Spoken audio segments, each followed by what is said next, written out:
Our certification program consists of the following: an equivalent physical classroom instruction time of 37.5 hours. Customized options which can include one-on-one, in-house, or on location. You'll get to study and master all things related to laser hair removal.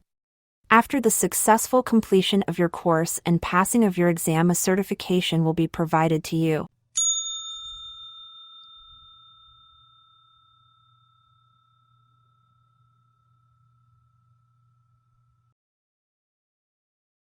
After completing this lesson, you should be able to 1. Explain how laser and IPL hair removal work.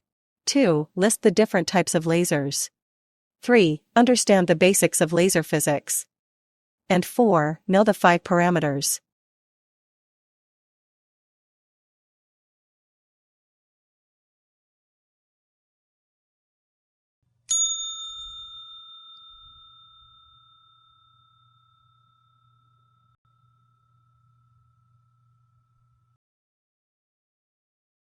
Laser is an acronym for light amplification by the stimulated emission of radiation. The history of laser can be traced back to Albert Einstein. He described the concept in 1917, but it wasn't really until 1960 that the concept became a reality.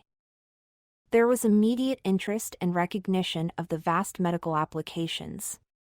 Over the next 25 years, constant advances in technology led to increased use in the medical field.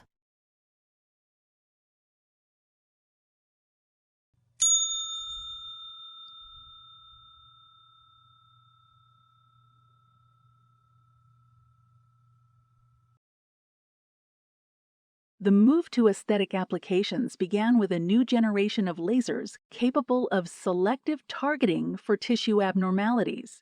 In the 1990s, the integration of computerized controls further increased the precision of lasers and broadened their applications and appeal in cosmetic procedures. Demand was at an all-time high. From removing unwanted hair and leg veins to rejuvenating skin and reducing wrinkles, lasers have become an indispensable tool for cosmetic services.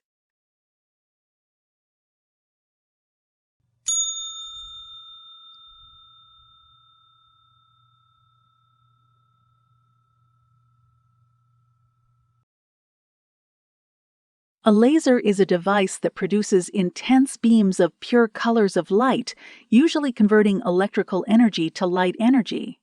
When the skin absorbs the light, it converts it to heat energy. The heat damages the targeted cells while leaving surrounding tissues unaffected. The scientific term for this is selective photothermolysis.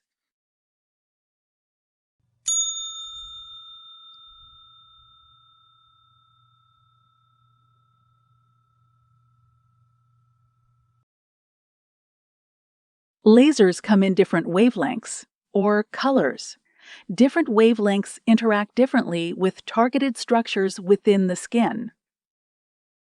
The effect the light has on the tissue is also greatly impacted by the other operating parameters of laser light, including pulse duration, fluency, and spot size. It's the combination of these parameters that determines exactly how a laser works.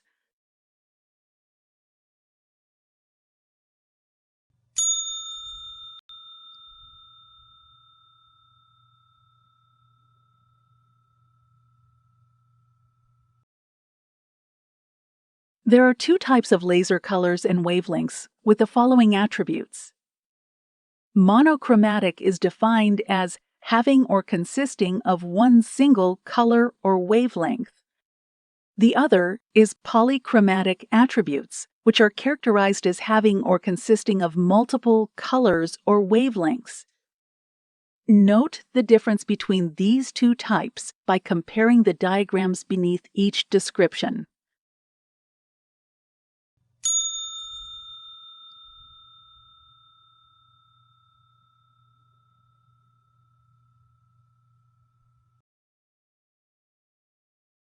The next two wavelength definitions to note include coherent versus incoherent, and you can see in the first diagram that coherent is a beam of light characterized by a fixed phase, a single wavelength in phase with one another. In an incoherent wavelength, we find scattered light not in phase with one another, with multiple wavelengths.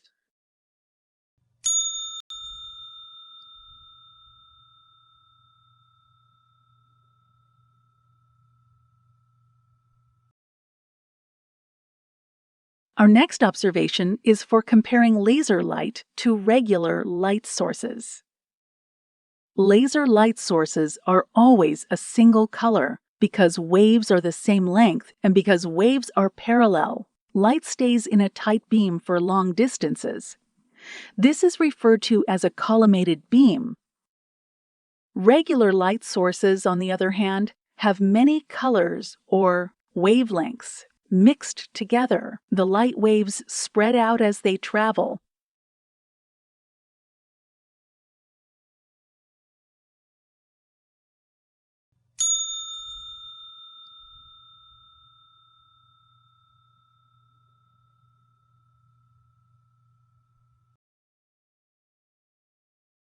Some important laser definitions that you will need to know are: selective photothermolysis is a controlled physical conversion of light energy to heat energy used to produce the selective elimination of a target without damaging the surrounding tissue.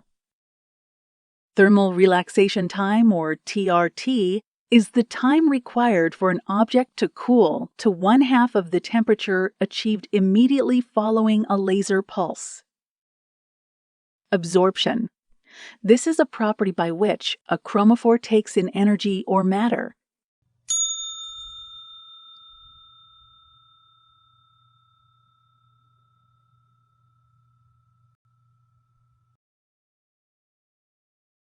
Some other laser definitions that you should familiarize yourself with include the following.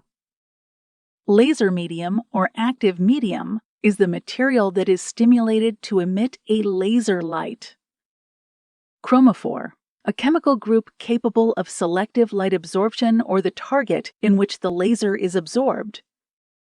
Visible light, which falls into the range of 400 to 755 nanometers, and infrared light, which is an invisible light with a range that starts at 794 nanometers.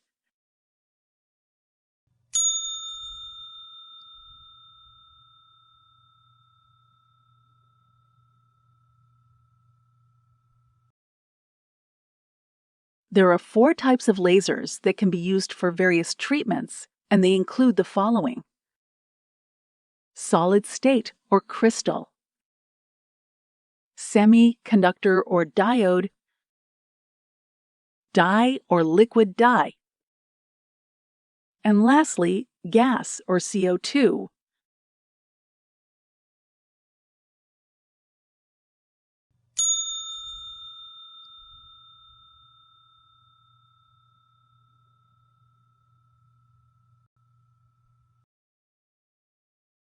What are the chromophores that cosmetic lasers and IPL devices absorb into?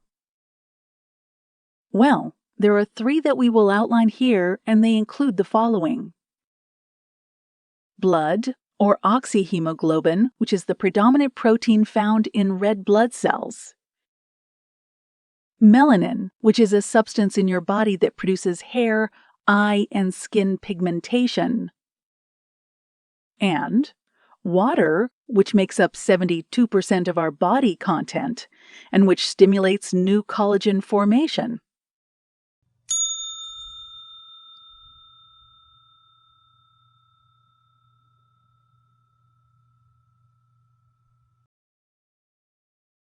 In this slide, we will look closely at how light absorption varies in rates and intensity, noting that the greater the light absorption, the more energy will be deposited. The graph illustrated here will show you the absorption rates of melanin, blood, and water across the light spectrum. Let's do an overview of these various absorption types. We'll cover melanin absorption first. Recall that melanin is the pigment responsible for the color of human skin, hair, and eyes. It absorbs light strongly in the ultraviolet, also referred to as UV, and visible regions of the spectrum.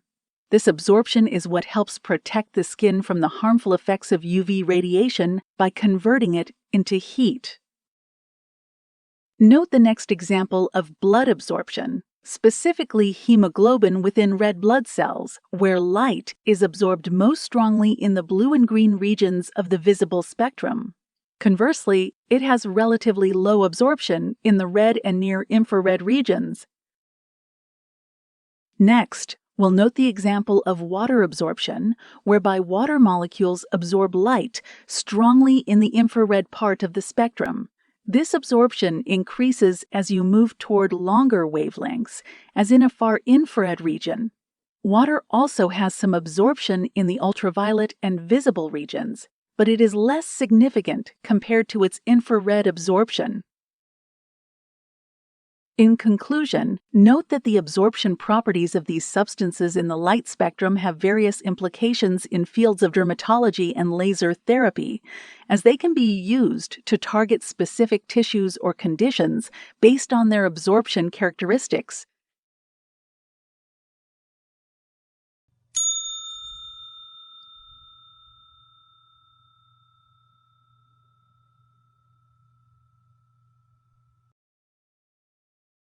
Electromagnetic spectrum of radiation is defined as the span of frequencies or wavelengths that are considered to be electromagnetic radiation. These include light, electricity, and a wide range of radio waves to cosmic rays. As shown previously, each region of the electromagnetic spectrum has unique properties and interactions with matter. The classification of these regions is based on their wavelengths and frequencies, with shorter wavelengths corresponding to higher energy radiation. Understanding the electromagnetic spectrum is fundamental for the medical applications covered in this lesson plan.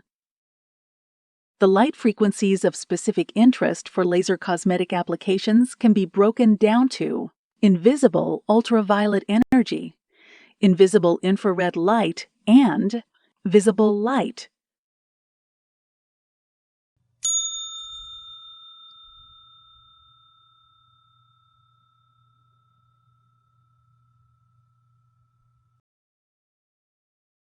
Another view of the electromagnetic spectrum of radiation is represented in this diagram and provides clearly defined segments with ultraviolet, visible, and infrared light as it is contained in the overall spectrum of radiation.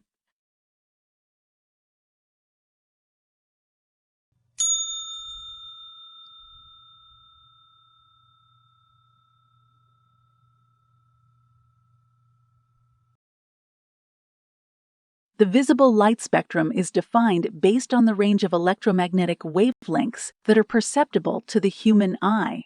It is defined by its specific wavelength limits and the corresponding colors that humans can see within this range.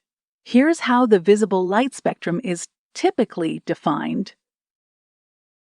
Wavelength range is the visible light spectrum that spans a specific range of wavelengths.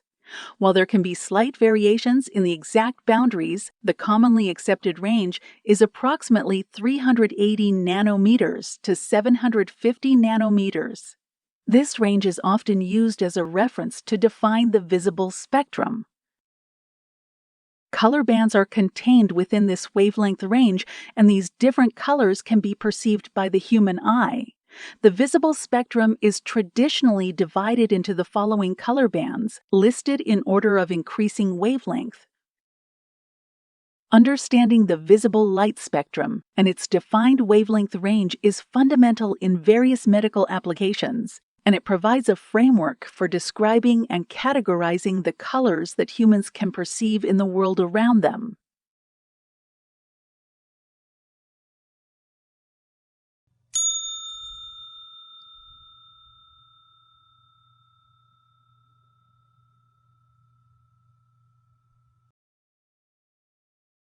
In the context of cosmetic laser applications, Visible light refers to a specific range of electromagnetic radiation that is within the visible spectrum of light as previously covered, ranging from approximately 400 nanometers to 700 nanometers in wavelength. This range includes the colors of light that can be perceived by the human eye, such as red, orange, yellow, green, blue, indigo, and violet. Cosmetic lasers that use visible light for treatments are often referred to as visible light lasers. These lasers emit light within the visible spectrum to target specific skin conditions, pigmentation issues, or cosmetic concerns. For example, pigmentation treatment with visible light lasers can be used to treat various pigmentation issues, including age spots, sunspots, freckles, and certain types of birthmarks. The laser energy is absorbed by the pigmented areas, causing them to break down or fade over time. Vascular lesion removal uses certain cosmetic lasers that emit visible light to target blood vessels and capillaries that cause skin redness, rosacea, or visible veins. The laser's energy is absorbed by the hemoglobin in the blood vessels, leading to their coagulation or destruction. Hair removal lasers use visible light to target the melanin, or pigment in hair follicles. This process heats and damages the follicles, reducing hair growth over time. Skin rejuvenation visible light lasers can stimulate collagen production in the skin, improving skin texture, reducing fine lines and wrinkles, and enhancing overall skin tone. It's important to note that the specific wavelengths and laser technologies used in cosmetic applications can vary depending on the treatment for desired results, with emphasis on safety and effectiveness.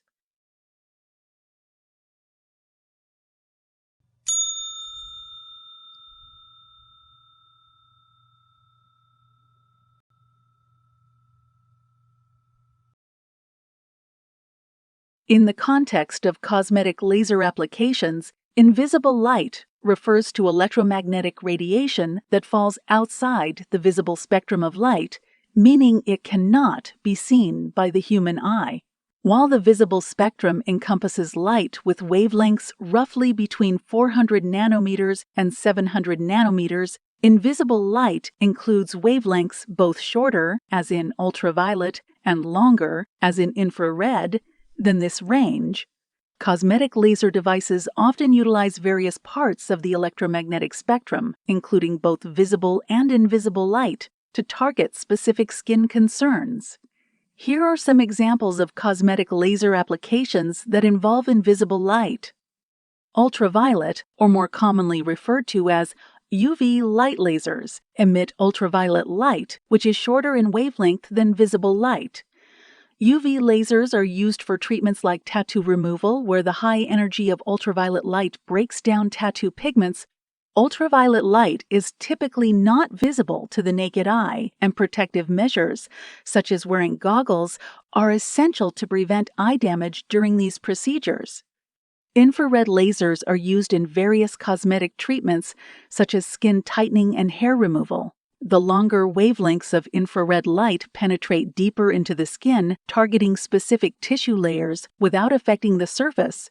This invisible light can be felt as heat during the procedure. Fractional laser resurfacing lasers use both visible and invisible light, including infrared wavelengths, to rejuvenate the skin. These lasers create tiny, controlled injuries in the skin to stimulate collagen production and improve skin texture. The invisible light helps to reach deeper layers of skin for more profound effects.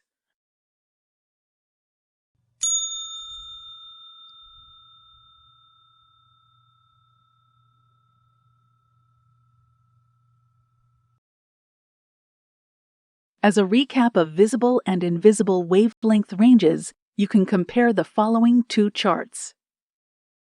First, let's review visible ranges.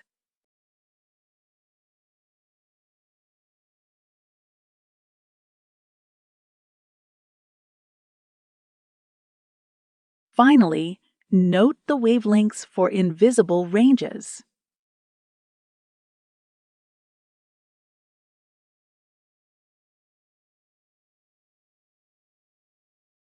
And the following is a summarization of the most commonly used cosmetic lasers in the industry.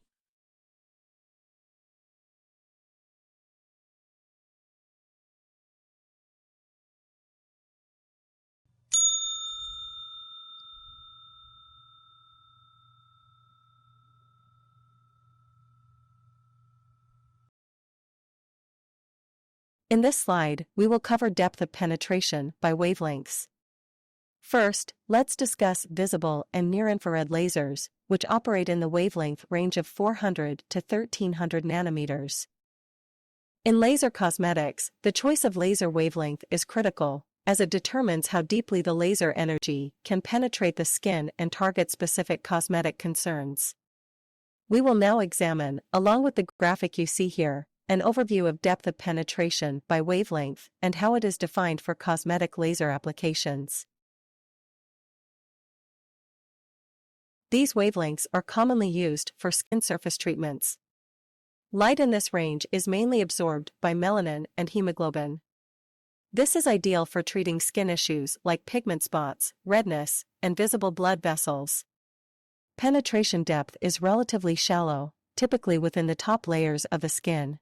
Next, let's review fractional lasers, also referred to as fractional CO2 or erbium YAG lasers. Fractional lasers emit light in the infrared range at around 1,550 nanometers. They create tiny, controlled injuries in the skin that in turn stimulate collagen production. The penetration depth is deeper than visible and near-infrared lasers, reaching into the mid-dermis. This is effective for treating wrinkles, acne scars, and improving overall skin texture. Next up are the longer infrared lasers, which include YAG and diode lasers that emit wavelengths in the infrared spectrum, typically between 1064 and 1550 nanometer range. These lasers have stronger penetration into the dermis, allowing for treatment of deeper skin concerns and are useful for hair removal, deeper wrinkles, and addressing vascular lesions. Next are ultra-short pulse lasers, also referred to as picosecond or femtosecond lasers. These lasers emit very short pulses of high-energy light. They are versatile for targeting various skin layers that address tattoo removal, pigmentation issues, and improving overall skin quality.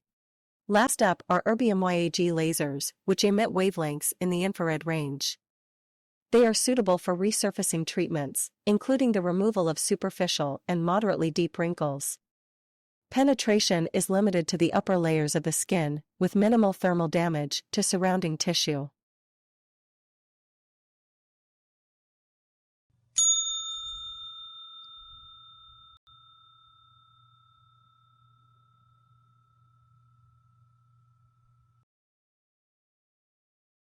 Ablative lasers and resurfacing, a summary. Ablative lasers are a type of cosmetic laser that removes or ablates the outer layers of the skin. This process is designed to address various skin concerns by promoting the growth of new, healthier skin. Key points include: 1. Principle of operation. Ablative lasers emit high-intensity light that is absorbed by water in the skin cells. The absorbed energy vaporizes the targeted tissue, creating controlled wounds.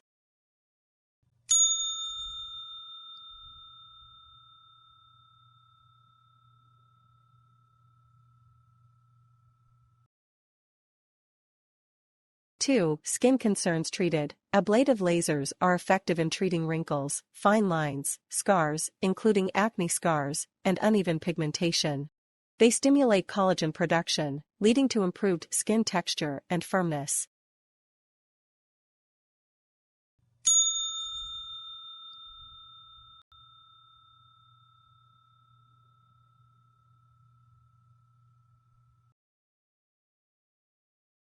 3. Types of ablative lasers. Carbon dioxide, CO2, lasers, effective for deep skin resurfacing.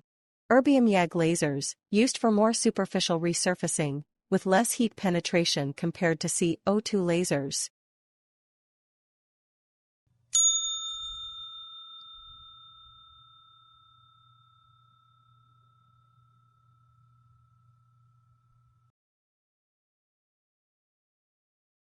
Four, downtime and recovery. Ablative laser treatments often have a longer recovery period compared to non-ablative lasers.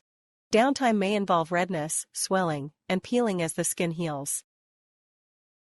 5. Suitability. Ablative lasers are suitable for individuals with significant skin aging concerns, but may not be recommended for those with darker skin tones due to the risk of pigmentation changes.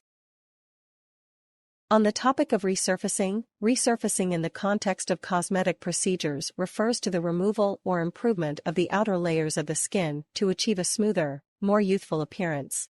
This can be accomplished through various methods, with laser resurfacing being one of them.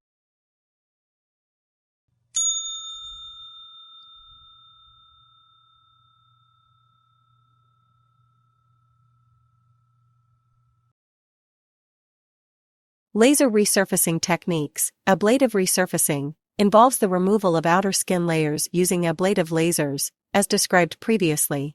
Non-ablative resurfacing uses lasers that penetrate the skin without removing layers, promoting collagen production and improving skin tone and texture.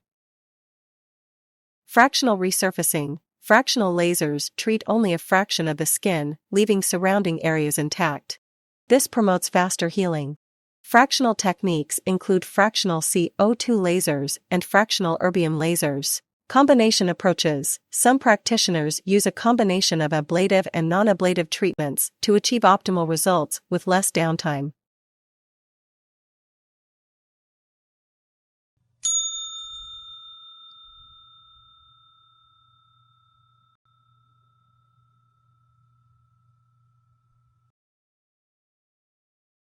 Five, post-treatment care. Patients undergoing resurfacing treatments need to follow post-treatment care instructions diligently, including the use of moisturizers, avoiding sun exposure, and adhering to any prescribed medications.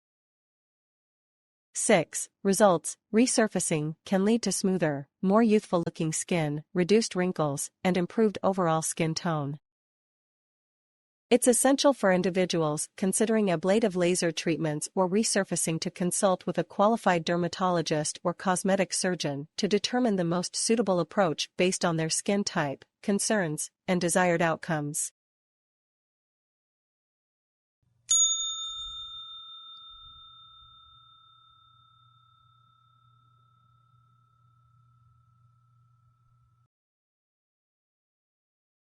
Let's review some of the pros and cons that are associated with the ND-YAG laser at 1064 nanometers.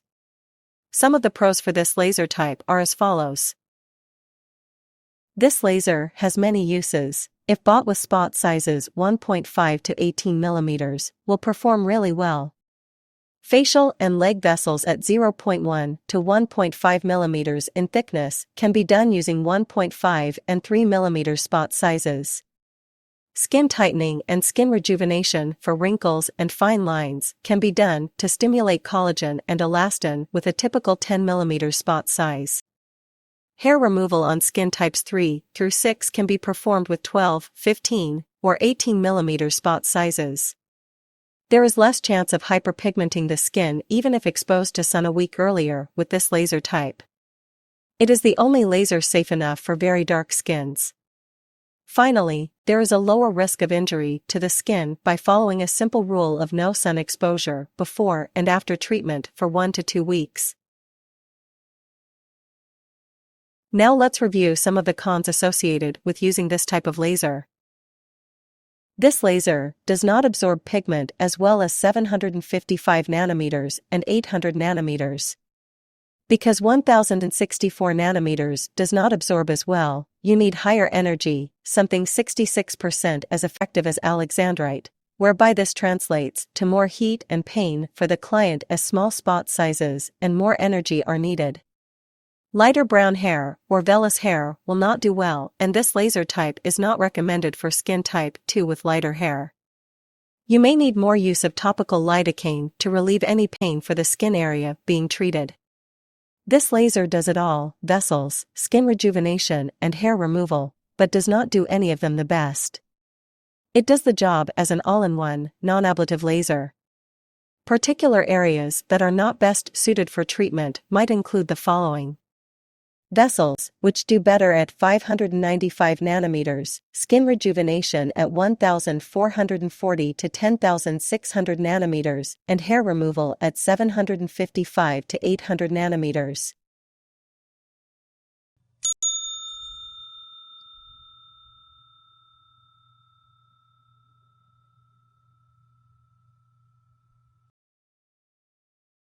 Laser measurements are categorized in a variety of ways, depending upon specific type.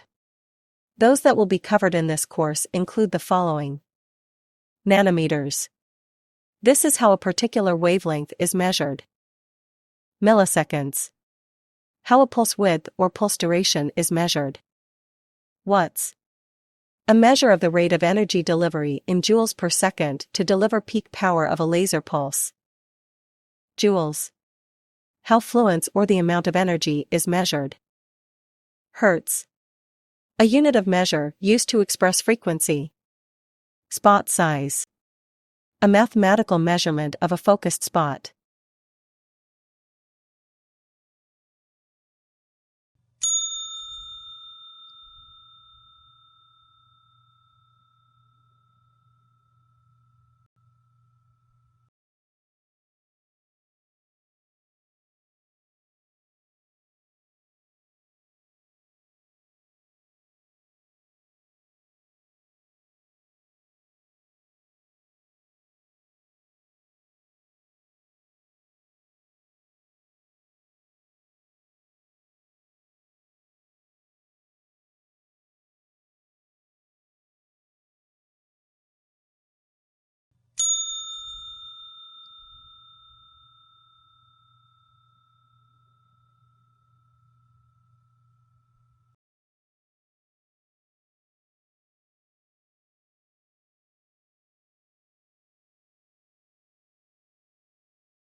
In the context of laser hair removal, spot size, and fluence are two critical parameters that play a significant role in the effectiveness and safety of the procedure.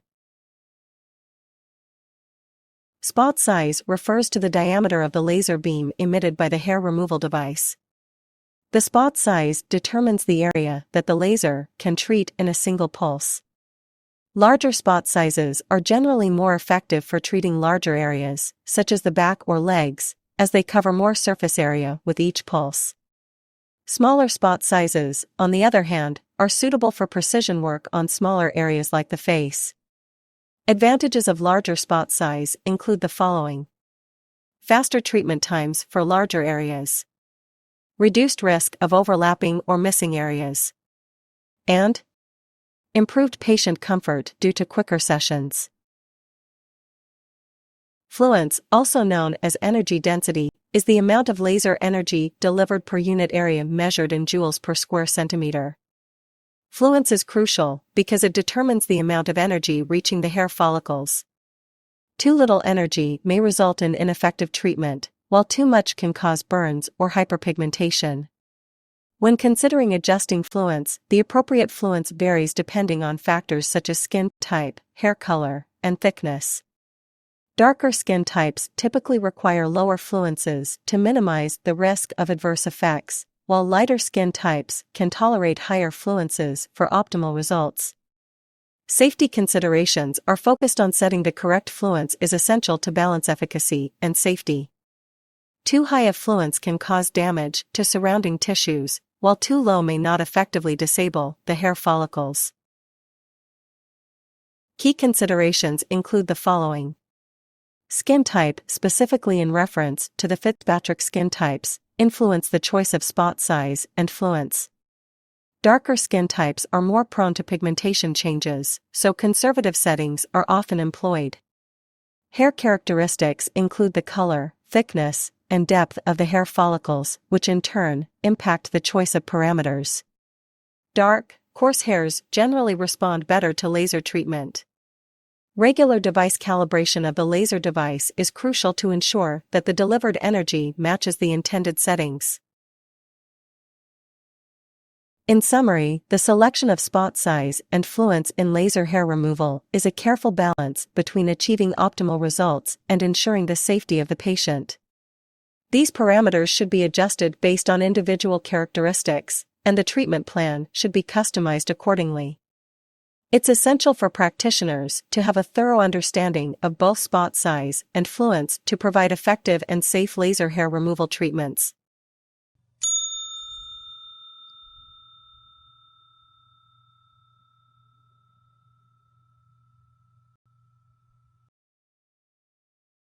In further review, again note the following. The smaller the spot size, the less depth of penetration there is into the skin. The wavelength doesn't change and the concentration of the energy is more towards the surface of the epidermis. Smaller spot sizes create more chance of hyperpigmentation. Larger spot sizes, on the other hand, with lower levels of projected energy, will result in less pain or chance of hyperpigmentation.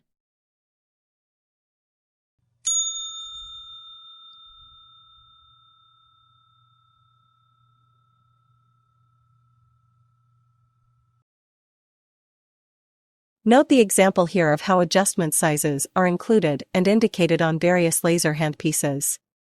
In this example, we happen to be displaying units from Candela.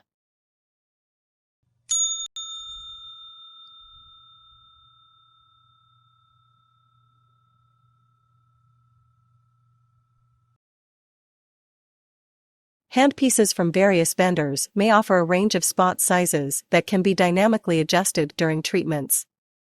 This adaptability allows practitioners to customize treatments based on the target area's size and the desired level of precision, allowing for versatility of treatment to different areas of the face and body. The handpieces could be designed to cater to various treatment areas on the body. For instance, larger spot sizes might be suitable for quicker coverage of broad areas, while smaller spot sizes may offer more precision for intricate or smaller regions. Handpieces may incorporate intelligent technologies to assist practitioners in optimizing treatment parameters. This could include features such as automatic adjustments based on skin type, hair color, or other relevant factors. By providing a variety of spot sizes, the handpieces aim to enhance both the efficacy and safety of laser treatments. Customizable spot sizes allow for better control over energy delivery, minimizing the risk of adverse effects while ensuring effective results. The handpieces may be equipped with an easy-to-use interface, as shown in the previous slide, allowing practitioners to conveniently select and adjust spot sizes. This user-friendly design contributes to the overall efficiency of the treatment process. To enhance patient comfort during treatments, the handpieces may also include cooling mechanisms. These can help manage skin temperature and reduce discomfort associated with laser procedures.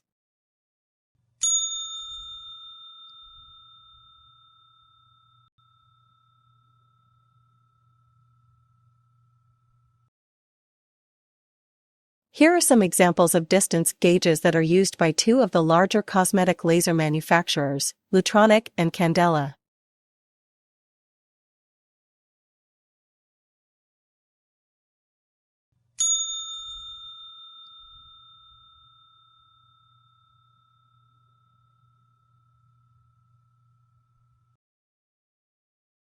Pulse duration, or pulse width, is defined as the length of time the heat stays in the skin or is generated. The pulse width is measured in milliseconds. Fast, short, and aggressive pulses in the range of 3 to 20 milliseconds are considered to be best for hair removal. Thinner hairs and thinner vessels can use shorter pulse widths, but the preferred pulse widths for hair removal, thin or thick, are between 3 to 10 milliseconds. Slower, longer, gentler pulse durations, rated from 25 to 100 milliseconds, are best for skin rejuvenation, facial vessels, leg veins, whereas thicker hairs and thicker vessels can use longer pulse widths. Longer pulse widths are considered to be a gentler and slower treatment and are best suited to treat veins and vessels so you don't damage or bruise those areas.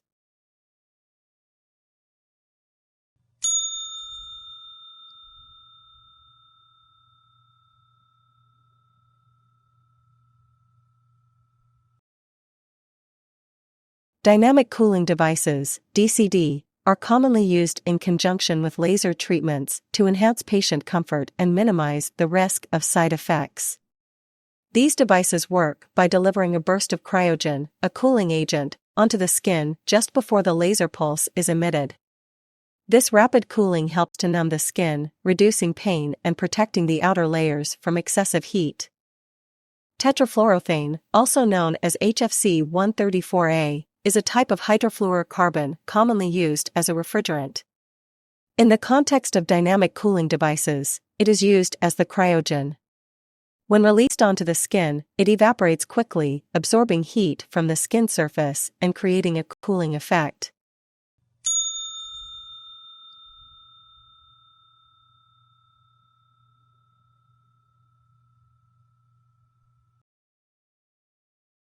Contact cooling is a technique commonly employed in conjunction with diode lasers and intense pulsed light or IPL systems for various aesthetic and medical procedures. The purpose of contact cooling is to enhance patient comfort and protect the epidermis, outer layer of the skin, during laser or light-based treatments. Coupling gel, or ultrasound gel, is a conductive substance commonly used in conjunction with ultrasound devices, and it is also used in some contexts with contact cooling systems.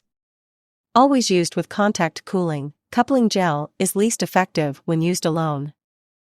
Ice is not practical as a coolant and can be messy for obvious reasons, and it is not commonly used except after a laser procedure and never before treatment.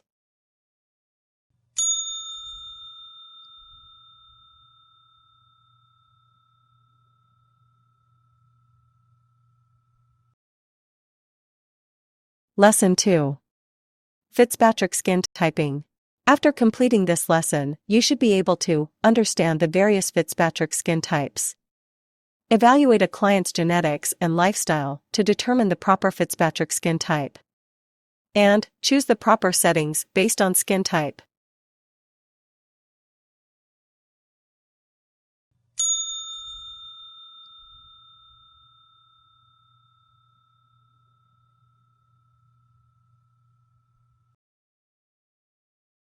The Fitzpatrick skin types are a classification system developed by dermatologist Thomas Fitzpatrick to categorize human skin based on its response to sun exposure.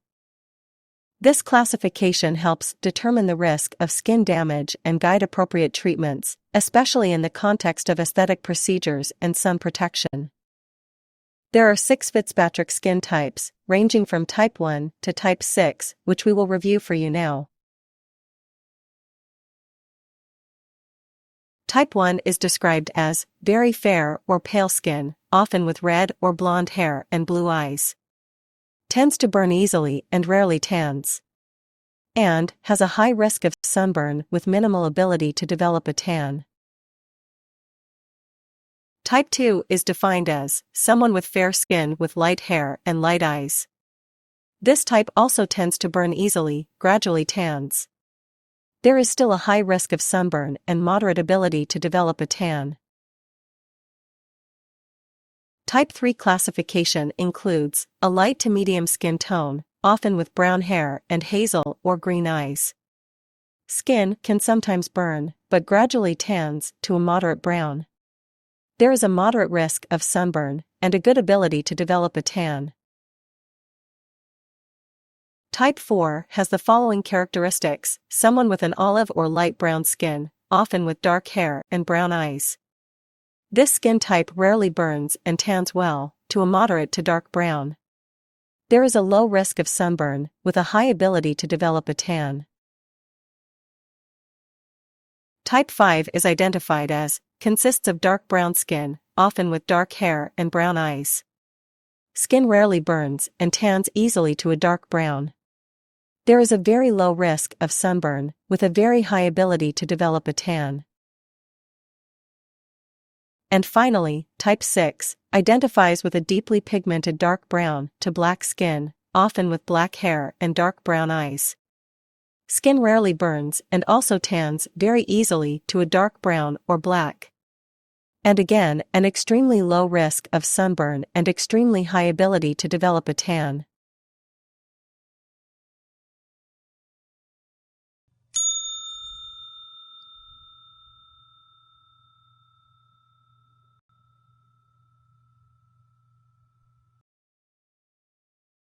Another way to view the Fitzpatrick skin scale is shown here in the following diagram. The Fitzpatrick scale is the most widely used method for determining skin types. This rating system measures the amount of pigment in the skin and tolerance one's skin has to the sun. Take a moment now to view this representation of the scale.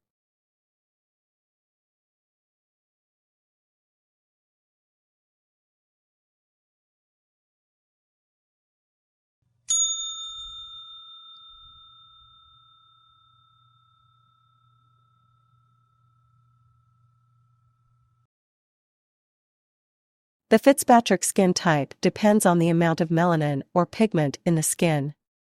This is determined by constitutional color, white, brown, or black skin, and the effect of exposure to ultraviolet radiation, which results in tanning of the skin.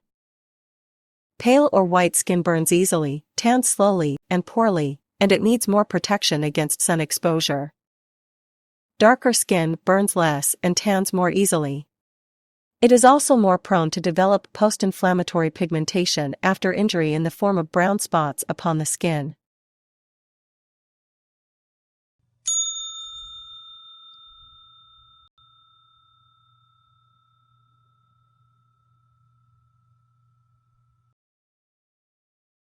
Here is yet another representation of the Fitzpatrick skin scale. Please take a minute to review this and continue to familiarize yourself with the scale properties.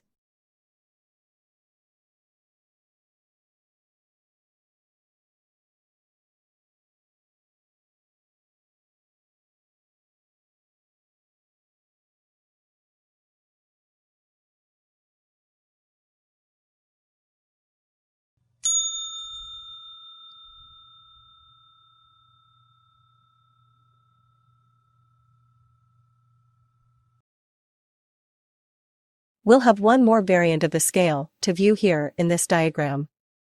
Again, please take a minute to review this and continue to familiarize yourself with this view of the various skin properties that are derived from the Fitzpatrick Skin Classification Scale.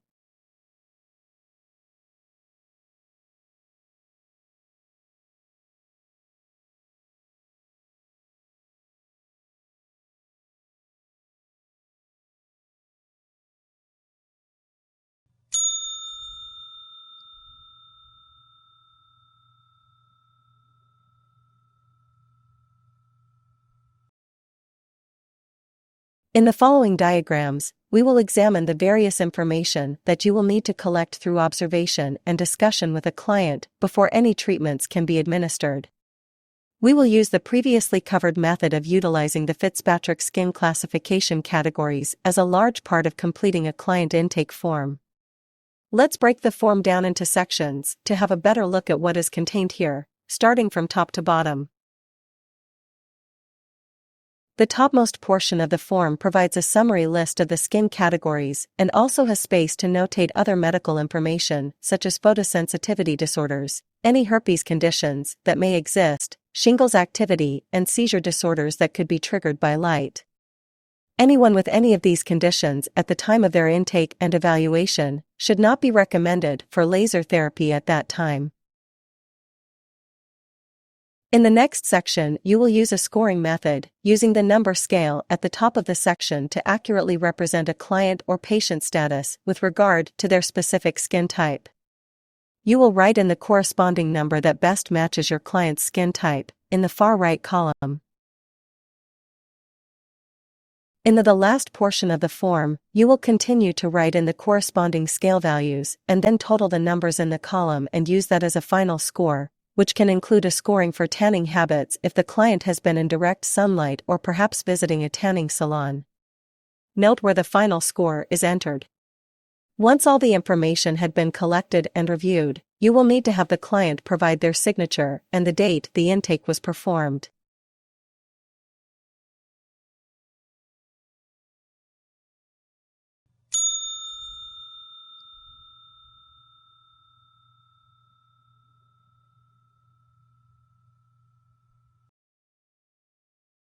So, why do we use the Fitzpatrick Skin Classification Scale?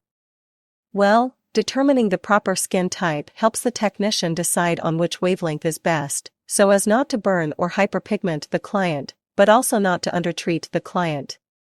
Always remember that client safety and comfort, which will result in an optimal treatment experience, relies heavily on the use of the Fitzpatrick scale.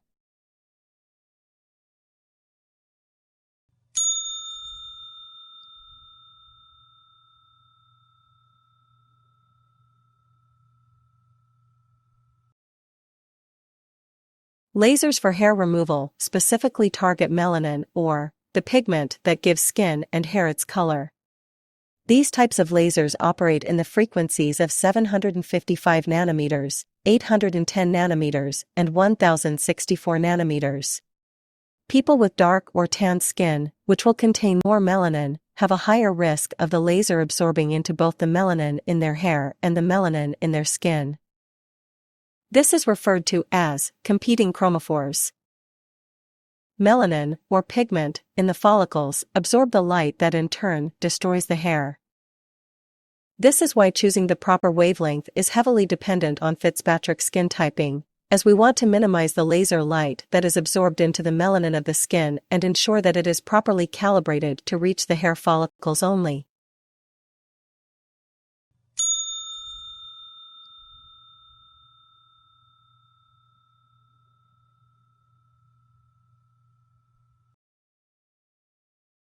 Sometimes the skin, rather than the hair follicle, absorbs the energy from the laser, resulting in hyperpigmentation, hypopigmentation, or burns. The darker pigments absorb heat more easily, so choosing the right wavelength and energy, based on how much melanin is present, is key in achieving selective photothermolysis. Selective photothermolysis is defined as the conversion of light energy to heat energy and is used to produce the selective elimination of a target without damaging surrounding tissue. Our goal as a laser technician is to select the target, or the pigmented hair in the follicle, without damaging the surrounding skin,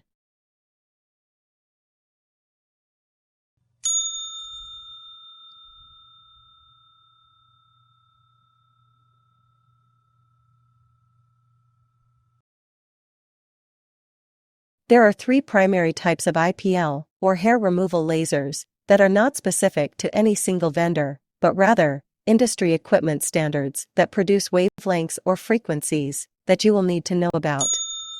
They are as follows.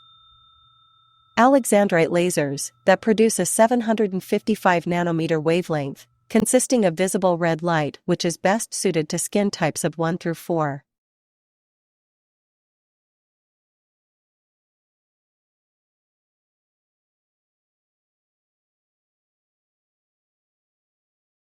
Diode lasers operating at a wavelength of 800 nanometers that produces invisible light, or infrared light, that is used for skin types 1 through 5. Lastly, ND-YAG lasers that also produce invisible, infrared light at 1064 nanometers that would be used for skin types 3 through 6. Alexandrite lasers operating at 755 nanometers are widely used in medical and cosmetic procedures, primarily known for their effectiveness in hair removal. Here's an overview of the Alexandrite laser. With regard to wavelength and absorption, the 755 nanometers wavelength falls within the red part of the visible light spectrum. Melanin, the pigment responsible for hair and skin color, has strong absorption at this wavelength, making Alexandrite lasers particularly efficient for targeting melanin in hair follicles. As it pertains to hair removal, Alexandrite lasers are highly effective for hair removal on a wide range of skin types, with a preference for lighter skin tones. The laser energy is absorbed by the melanin in the hair follicles, leading to thermal damage and subsequent destruction of the hair bulb. Skin type information to note is: while Alexandrite lasers are generally safe and effective, they are most commonly used on patients with fair to light skin tones. The contrast between dark hair and light skin enhances the selectivity of the treatment.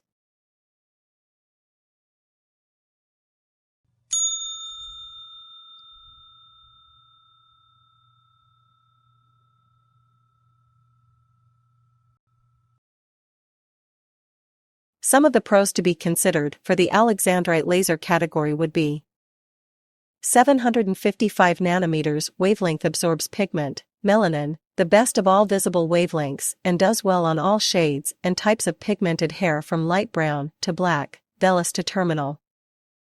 It absorbs pigment so well you need less energy, translating to less pain. Syneron Candela and Cynosure are main USA manufacturers. Large spot sizes of 15 to 18 mm require less energy for better depth into the dermis at 2 to 5 mm in depth, resulting in faster, more efficient, and a lower level of discomfort for the client. Operating at 220 volts results in higher efficiency and less amps at a higher voltage. Some of the cons to be considered for the Alexandrite laser category would be: there should be no sun exposure 4 to 6 weeks before treatment. Because the 755 nanometers range absorbs pigment so well, it's best on skin types 1 through 4 with no sun exposure for at least 4 weeks.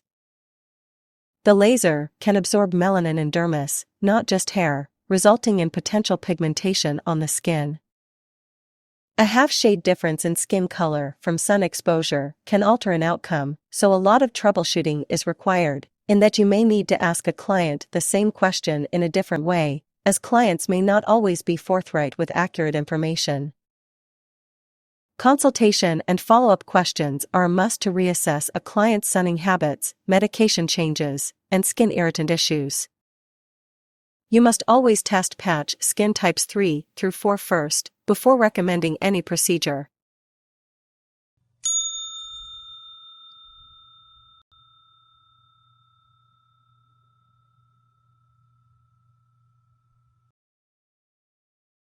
Diode lasers operating within the range of 800 to 810 nanometers are widely used in various medical and cosmetic applications, including hair removal and skin treatments. Here's an overview of diode lasers in this wavelength range. Wavelength and absorption information to note is: the wavelength of 800 to 810 nanometers falls within the near-infrared spectrum. Melanin, the pigment responsible for hair and skin color, absorbs light in this range, making diode lasers effective for hair removal. Note the following with regard to hair removal specifically.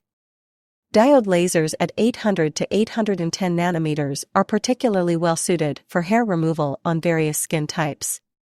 The energy from the laser is absorbed by the melanin in the hair follicles, leading to selective destruction of the hair follicles while minimizing damage to surrounding tissues. Skin type information includes the following. Diode lasers in this range are considered safe for a range of skin types, but effectiveness may vary based on the contrast between hair and skin color. Other advanced laser systems may have adjustable settings to optimize treatment for different skin tones.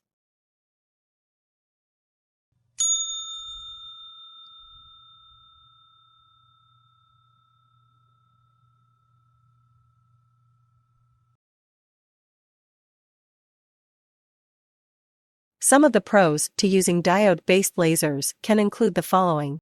The machine itself is typically less expensive and cheaper to buy. It's also generally less expensive to maintain. This type of laser can do Fitzpatrick skin types 2 through 5 for hair removal. And diode lasers absorb pigment well. Let's now cover some of the cons when considering a diode laser for skin treatments. All diode lasers operate at 110 volt, which reduces power available in amps, resulting in slower delivery speed and less energy. Recovery time isn't as quick as a 220 volt laser. This will always translate into smaller spot sizes, which typically range in 9, 10, and 12 nanometers sizes. Smaller spot sizes have higher energy and are more superficial, meaning closer to the epidermis, which can leave hyperpigmentation. This laser does not replace an Nd:YAG 1064 nanometers laser and should not be used on skin type 6. Finally, diode lasers do not have the same absorption of pigment on light vellus hairs operating in the 755 nanometers range.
Let's review some of the pros and cons that are associated with the Nd:YAG laser at 1064 nanometers.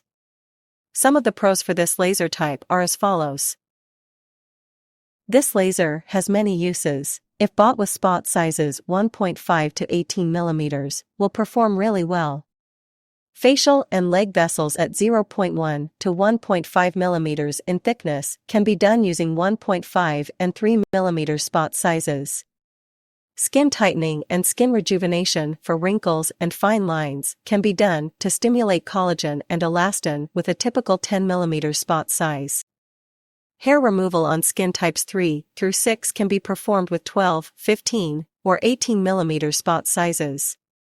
There is less chance of hyperpigmenting the skin even if exposed to sun a week earlier with this laser type. It is the only laser safe enough for very dark skins.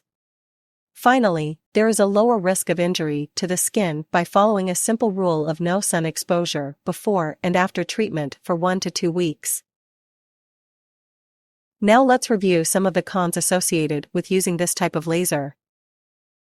This laser does not absorb pigment as well as 755 nanometers and 800 nanometers. Because 1064 nanometers does not absorb as well, you need higher energy, something 66% as effective as alexandrite, whereby this translates to more heat and pain for the client as small spot sizes and more energy are needed. Lighter brown hair or vellus hair will not do well, and this laser type is not recommended for skin type 2 with lighter hair. You may need more use of topical lidocaine to relieve any pain for the skin area being treated. This laser does it all: vessels, skin rejuvenation, and hair removal, but does not do any of them the best. It does the job as an all-in-one, non-ablative laser. Particular areas that are not best suited for treatment might include the following: vessels, which do better at 595 nanometers, skin rejuvenation at 1440 to 10,600 nanometers, and hair removal at 755 to 800 nanometers.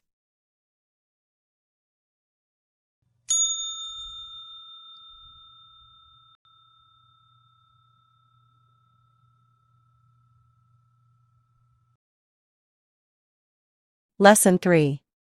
Anatomy of the hair and skin. After completing this lesson, you should be able to define and describe the structures of the skin and hair. Define and describe the 3 stages of hair growth. And finally, apply what you've learned to actual laser hair removal.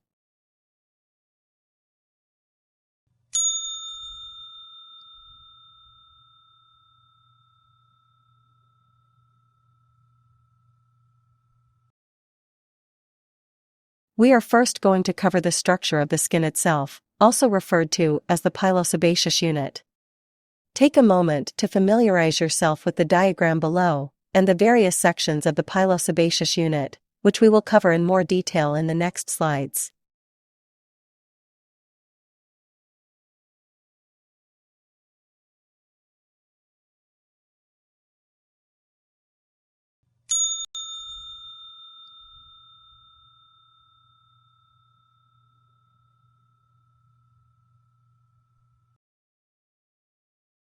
Some of the details to the pilosebaceous unit that we will cover in more detail include the following: structure of the follicle, hair matrix, internal and external root sheaths.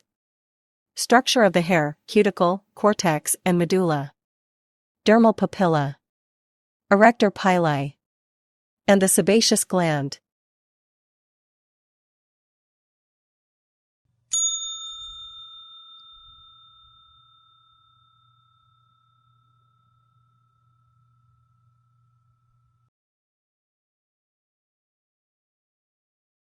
Let's review some of the key structure of the hair and follicle. We'll break it down by each of the sections in the diagram here and provide more detail for you. The medulla is the innermost layer of the hair shaft, located at the core. However, it's important to note that the presence and structure of the medulla can vary significantly among individuals and even among different hairs on the same person. Here's a general description of the medulla in the context of a hair follicle. Let's examine the physical location properties first. The medulla is situated at the center or core of the hair shaft, extending from the base of the hair follicle to the tip of the hair. It consists of loosely packed cells and may contain air spaces. The cells in the medulla are often less organized compared to the cortex. Let's review other variables with regard to the medulla. The presence of the medulla is not consistent across all hair types. In some hairs, particularly fine or light-colored ones, the medulla may be absent. The medulla can vary in thickness and appearance, and its function is not fully understood. It's important to note that unlike the cuticle and cortex, the medulla is considered less crucial to the overall function and appearance of the hair shaft.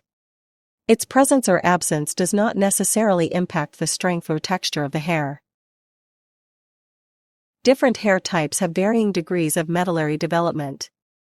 For example, terminal hairs, thicker, coarser hairs, such as scalp hair, are more likely to have a distinct medulla, while vellus hairs, finer, softer hairs, may lack a well-defined medulla. In summary, the medulla is an internal component of the hair shaft that can exhibit variability in its presence, thickness, and organization.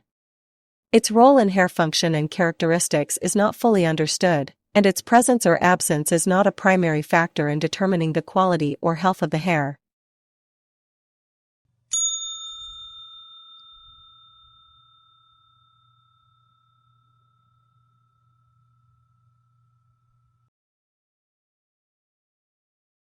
Next, we will examine the cortex, which is a crucial layer within the hair shaft, situated between the outer cuticle and the inner medulla. It plays a significant role in determining the strength, elasticity, and overall structure of the hair. The cortex is the main body of the hair shaft, positioned between the cuticle and the medulla. We will next provide a detailed description of the cortex in the context of a hair follicle. The cortex is composed of elongated cells called cortical cells, which are filled with keratin, a fibrous protein. The cortex contains melanin granules, responsible for the color of the hair and provides the majority of the hair's strength and determines its overall structure. Pigments in the cortex give the hair its natural color and also contributes to the flexibility and elasticity of the hair. The cells in the cortex undergo keratinization, a process where they harden and lose their nuclei as they move upward, forming the mature hair shaft. Cortex cells are produced in the matrix, a region at the base of the hair follicle.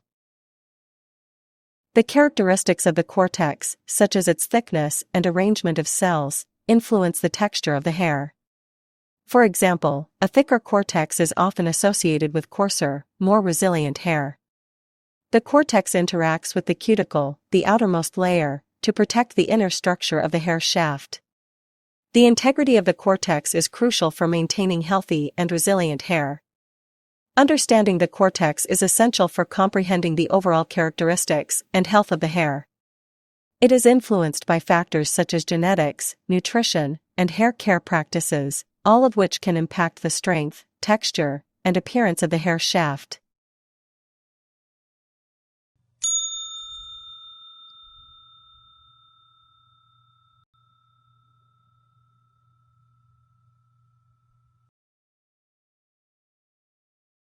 Next, we will cover the cuticle, the outermost layer of the hair shaft, serving as a protective covering for the underlying layers. It plays a crucial role in maintaining the health and integrity of the hair. Here's a detailed description of the cuticle in the context of a hair follicle and is the outermost layer of the hair shaft, forming a transparent, protective sheath. It is composed of thin, overlapping scales or layers, much like the shingles on a roof. The scales are made of a protein called keratin. The scales on the cuticle are arranged in a specific pattern, with each scale covering and interlocking with the ones beneath it. This overlapping structure helps protect the inner layers of the hair shaft. The primary function of the cuticle is to protect the inner layers of the hair shaft from damage and external factors.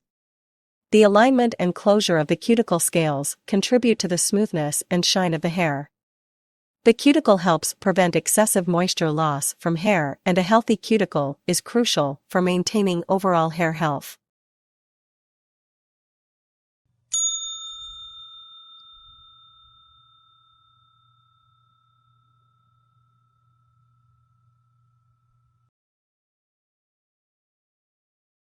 The inner root sheath, or IRS, is a component of the hair follicle that surrounds the growing hair shaft. It provides support and protection to the developing hair, contributing to the overall structure of the hair follicle. Here's a detailed description of the inner root sheath in the context of a hair follicle. The inner root sheath is situated within the hair follicle, surrounding the growing hair shaft. It extends from the hair bulb, where the hair originates, to the point where the hair emerges from the skin's surface and consists of 3 layers, each with distinct characteristics. The outermost layer of the inner root sheath is composed of overlapping cells. Huxley's layer, the middle layer, consisting of flattened cells. Henle's layer, the innermost layer, composed of cuboidal cells. The inner root sheath provides structural support to the growing hair shaft and helps define the shape and structure of the emerging hair. The layers of the inner root sheath protect the developing hair as it passes through the hair follicle and is intimately involved in the growth process of the hair follicle. As new cells are produced in the hair bulb and the matrix, they move upward, surrounded by the layers of the inner root sheath. The activity of the inner root sheath is particularly pronounced during the anagen growth phase of the hair growth cycle and provides a guiding structure for the newly forming hair, ensuring its proper development. Understanding the role of the inner root sheath is crucial for comprehending the intricate process of hair growth and the structural components of the hair follicle. The interaction between the inner root sheath, outer root sheath, and other elements within the follicle contributes to the formation of a healthy and well-defined hair shaft.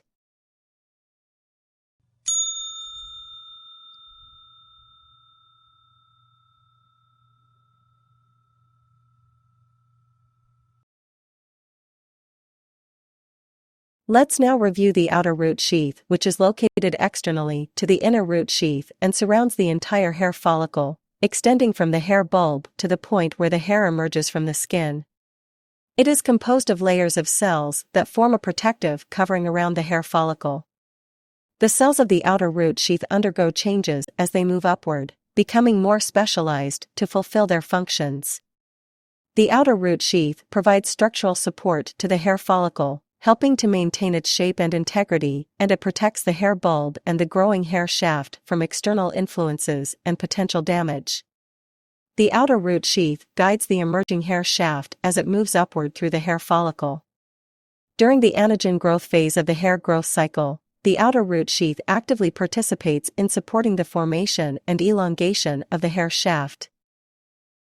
It surrounds and encases the inner root sheath and the developing hair, and with the outer root sheath, interacts with the inner root sheath, dermal papilla, and other structures within the hair follicle to coordinate the growth and development of the hair.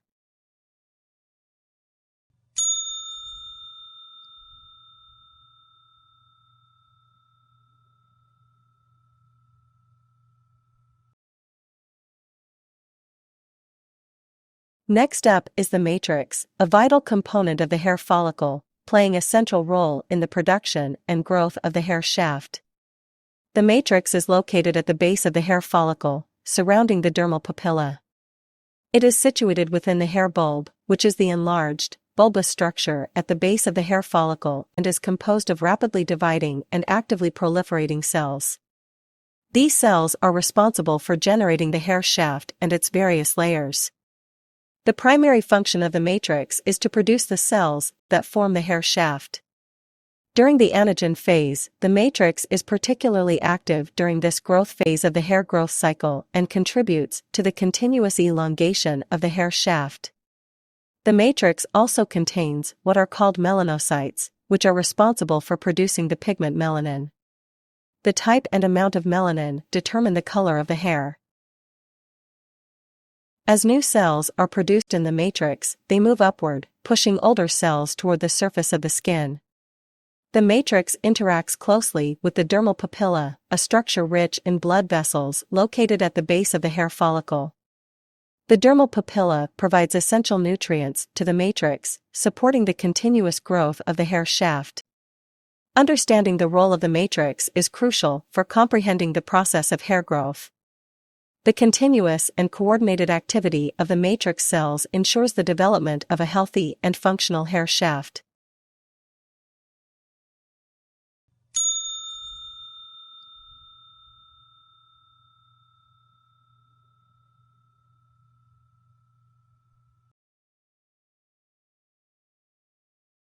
Let's now examine the dermal papilla, a specialized structure located at the base of the hair follicle. It plays a crucial role in supporting and nourishing the hair follicle and the growing hair shaft. The dermal papilla is situated at the very bottom of the hair follicle, in close proximity to the hair bulb, and is composed of connective tissue and capillaries, or tiny blood vessels, and contains fibroblasts, which are cells responsible for producing collagen and other structural proteins. The primary function of the dermal papilla is to supply nutrients to the cells of the hair matrix. This nutrient-rich environment supports the growth and proliferation of cells in the matrix. The dermal papilla is richly vascularized, ensuring a continuous blood supply to the hair follicle. This blood flow delivers oxygen and essential nutrients while removing waste products. The dermal papilla is sensitive to hormonal signals, which influence the hair growth cycle. Hormonal changes, such as those associated with puberty, pregnancy, and aging, can affect the activity of the dermal papilla and, consequently, hair growth. During the anagen growth phase of the hair growth cycle, the dermal papilla is highly active, promoting the continuous division and differentiation of cells in the hair matrix. As the hair shaft grows, it is surrounded and guided by the layers of the inner and outer root sheaths.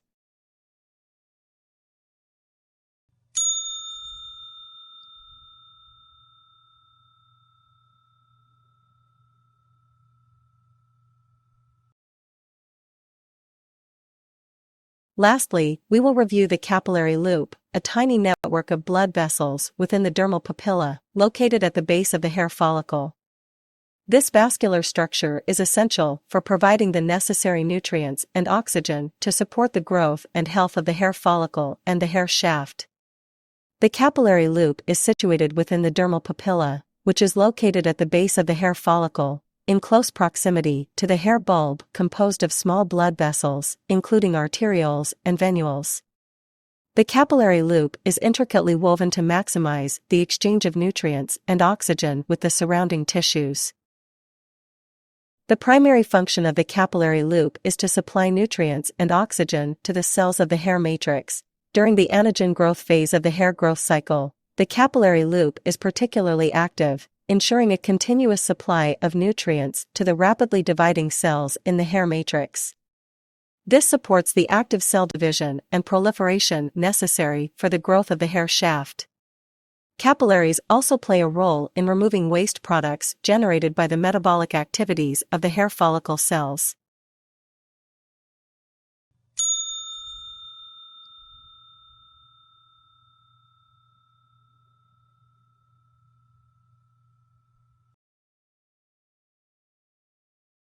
We will now cover the 3 stages of hair growth phases, and they are: the anagen phase, where a hair follicle is in an active growth state; the catagen phase, which is a transitional time for hair growth; and lastly, the telogen phase, when hair follicles are in a resting or shedding state. Let's look at these 3 phases of hair growth in more detail now.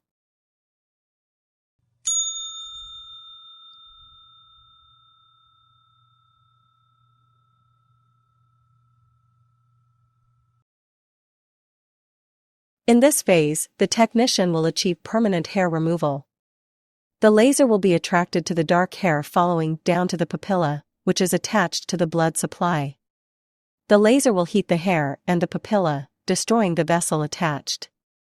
The destroying of the vessel will permanently destroy the hair follicle. This can only be achieved in the anagen phase.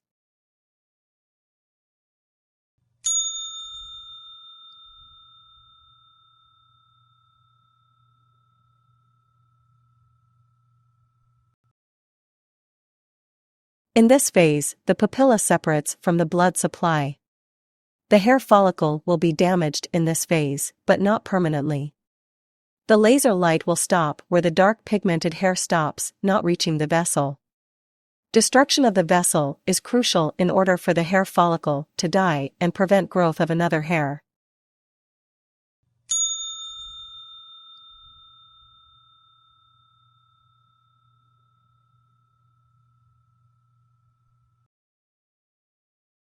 In this phase, the hair is completely unattached from the papilla and the vessel. The hair will begin to shed from the skin. There is no damage at all to the hair follicle, and it will return to the anagen phase, where again the technician can permanently destroy the hair follicle.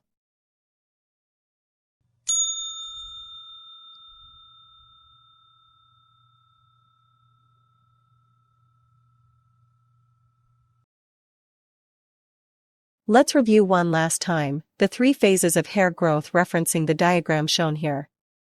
The anagen phase, which is an active growth phase, when hair cells divide rapidly, leading to hair shaft elongation. This phase can last for several years, determining the length of the hair. The catagen phase, which is a transitional phase. This is when hair growth slows, and the follicle shrinks. This is a short-lived phase, lasting a few weeks. And lastly, the telogen phase, a resting phase when hair follicles are at rest and old hairs are shed. This phase lasts a few months before the cycle restarts with the return of the anagen phase.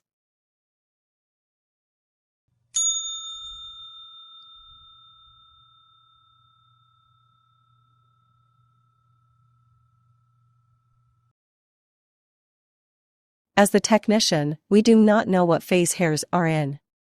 We laser over the desired treatment area. All hairs will be destroyed. Only hair follicles in the anagen phase will be permanently destroyed.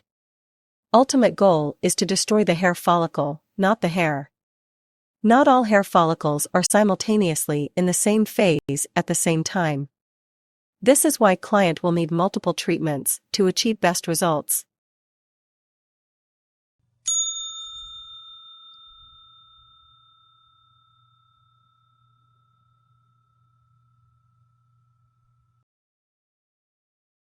Lesson 4 will cover the topics of hirsutism and hormonal conditions, and after completing this lesson you should be able to identify the causes of hirsutism and hypertrichosis, differentiate between the two conditions, and recognize when the condition may signal need for further evaluation.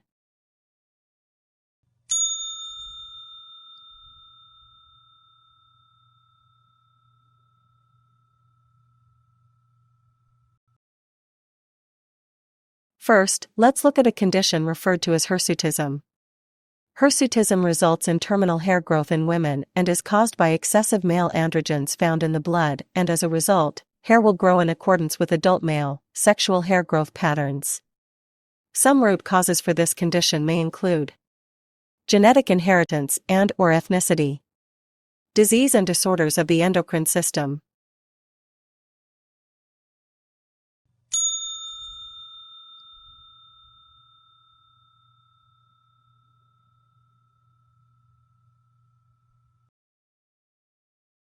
Next, we will examine a condition known as hypertrichosis, which is an excessive hair growth on any body part that is abnormal for the client's age, race, and culture. Usually terminal, it does not necessarily grow in the adult male sexual hair growth pattern and is not stimulated by male androgens.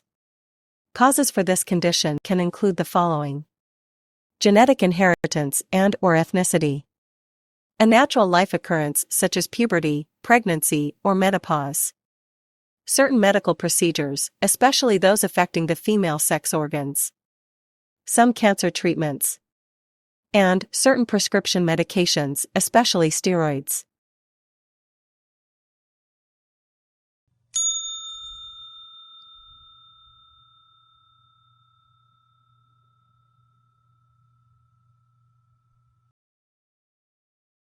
Some hormonal diseases and disorders we will cover next include the following: a Chartier syndrome, which is a rare disorder characterized by the development of type 2 diabetes mellitus combined with symptoms of androgen overproduction or excessive facial and body hair. Referred to as diabetes of bearded women, this is a disorder that is essentially a combination of adrenogenital syndrome and Cushing syndrome. Adrenogenital syndrome or adrenal virilism, which results when the adrenal cortex malfunctions, blocking cortisol synthesis, which then overproduces androgens. Cushing syndrome, that develops from chronic excess of adrenocortical androgens or glucocorticoid hormones, which raises the blood sugar level.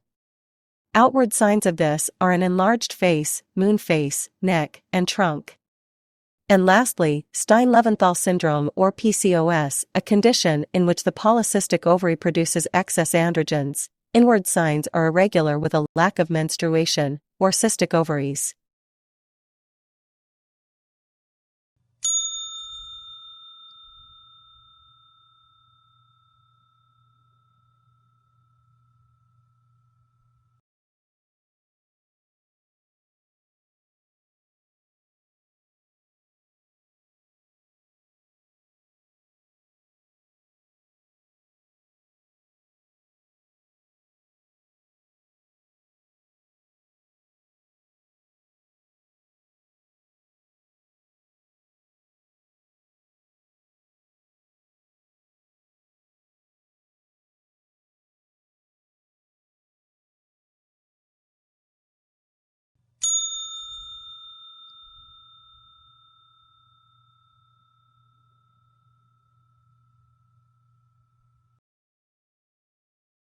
Lesson 6.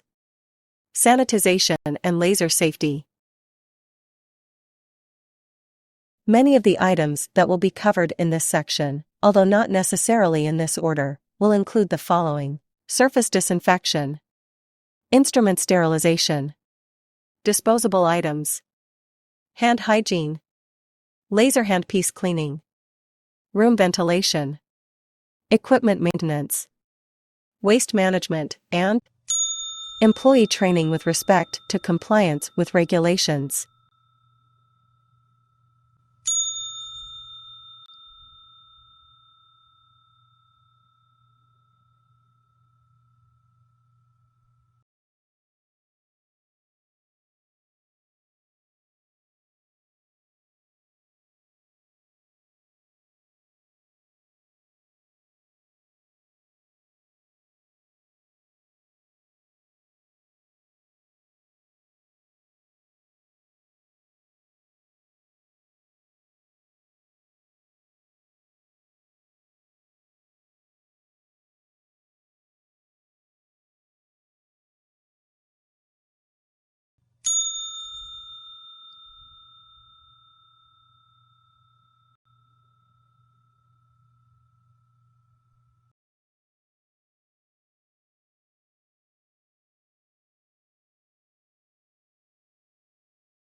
The most common and safest topical anesthetic used for hair removal and skin rejuvenation is a 4 to 5% solution of lidocaine, of which there are many brands and textures. Some of those would include the following: EMLA cream with 2.5% lidocaine and 2.5% prilocaine. LMX cream or ointment with 4% lidocaine. Numb and Number with 5% lidocaine. Zcaine gel at 4% lidocaine and menthol. All of the above options can work, although a cream base is preferred for faster absorption rates. Gels tend to have high alcohol content and can irritate the skin. Ointments do not absorb as well and take longer to work. Most states sell 4 to 5% lidocaine without a prescription, but clients may have a doctor or APRN prescribe a numbing cream that may be covered by their insurance. This percentage is widely used by estheticians, electrologists, and medical professionals because of its safety on larger areas. As a general rule, you should never apply these on more than 50% of the body at one time. Always check your state regulations before using or applying these topical solutions to a client.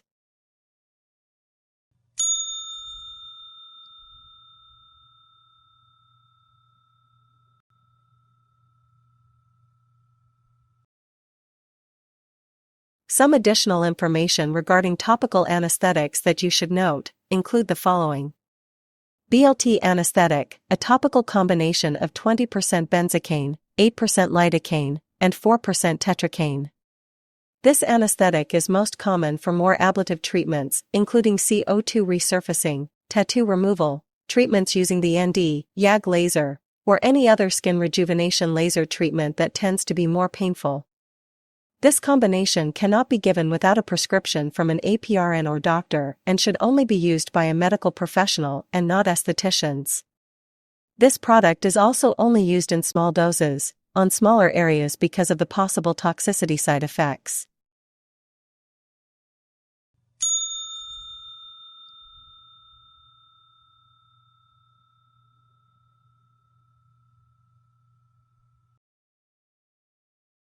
After you bring the client into the room, this would be a good time to ask if they have been on any vacations recently or if they plan to do so in the near future. Their answers will allow you to schedule their treatments accordingly. Always lock the door, as this is part of ANSI regulations under section reference, Nominal Hazard Zone. Ask the client how their last treatment went. The technician should know if everything went well at the last treatment or perform a test patch. Clients are not always forthcoming about reactions they may have experienced, or they may think it isn't necessarily important or problematic. A note should be made if there were any adverse reactions from a prior laser treatment and you may want to make a change in energy for their next appointment.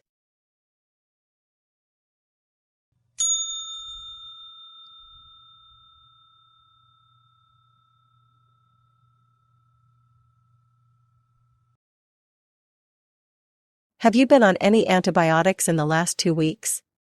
The client must wait 10 to 12 days from the last dose taken. If the client cannot wait, you can test patch and wait 2 to 5 days, and then ask them to call you in 24 hours and then 48 hours to see if the skin was reactive in any way. Have you started any new medication since your last treatment? Our concern is if the new medication is of a photosensitive type. Hormonal medications and antibiotics for acne that are being used long-term should have a test patch done, with the waiting period of 2 to 5 days before any treatment. Has your skin changed color since your last treatment due to tanning beds, sun, or sunless tanners? If the client says yes, then the ND-YAG 1060 nanometers laser can be used 1 week out of the sun or use of tanning beds or 1 week past the last application of sunless tanner. Make sure the client's hair is dark brown to black. The Alexandrite 755 nanometers and 810 nanometers diode should not be used on any skin type that presents with color, whether that color is artificially or naturally induced. The artificially or naturally induced colored skin should be as close to the client's natural skin color before treating them. Test patch at a lower energy must be performed first at this time. If the client has been out of the sun for at least 2 to 4 weeks, you must wait 2 to 4 weeks and then wait 2 to 5 days before treating. You can stress the contraindications on receiving laser treatments for them to clarify what types of reactions can occur if this guideline is not followed.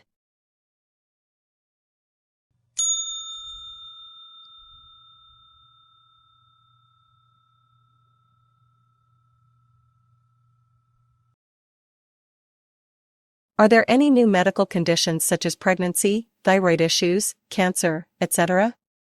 Documentation of anything from the client's medical history intake needs to be noted and dated.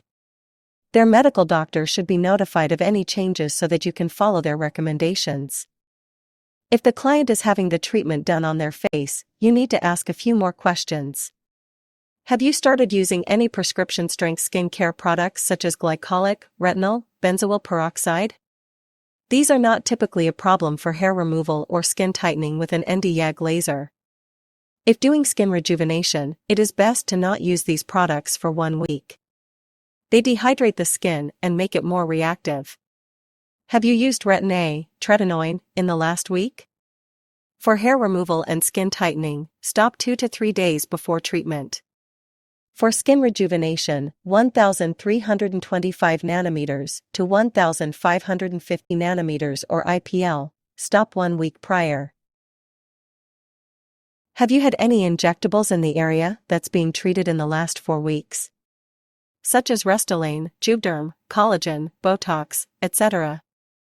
You cannot perform any treatments on the areas with filler for 4 weeks or in the case of Botox, for 1 to 7 days. The concern is injection site sensitivity. It is best to do the skin care treatment first, with Botox or filler being done right after. Do you have makeup on the area? It is essential that all makeup and residual lidocaine be removed so there is no pigment or product on areas to be treated, as the laser can leave hyperpigmentation if it picks up on the product.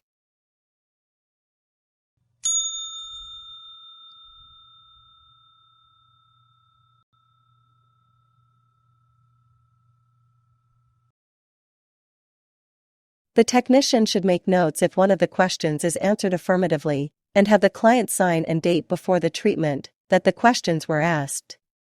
This is to prevent potential liability issues, because you cannot possibly remember everything from current or previous consults, and additionally, multiple technicians may work on the client and it's important to know their complete history.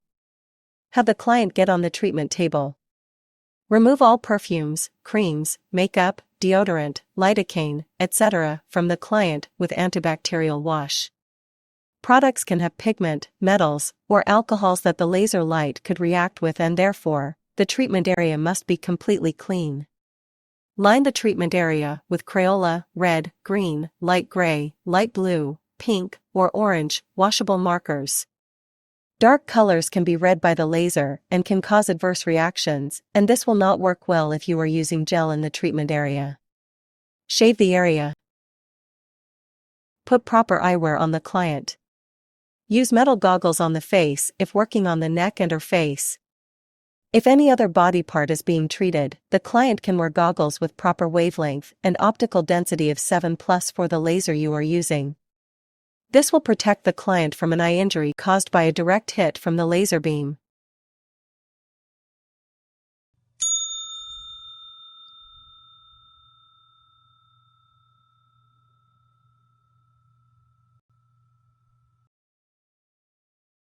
Set your laser by selecting the proper wavelength, spot size, energy, pulse duration, cooling setting or gel, depending on the laser, or IPL. Calibrate and check to make sure you have selected the proper settings. Check and then double check. This double diaper theory will help catch any errors before causing a potential problem. Let the client know when you are going to begin.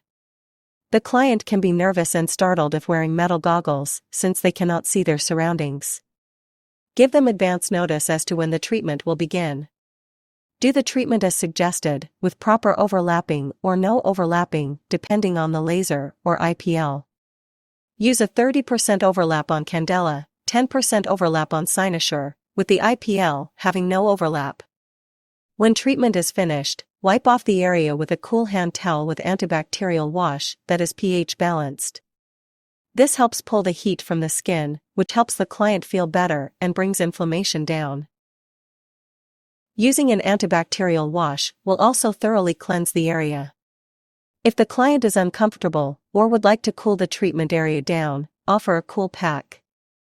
This helps with inflammation even more than a cool hand towel. After treatment, apply some aloe with no coloring or alcohol. Aloe and similar products soothe and hydrate the skin after treatments.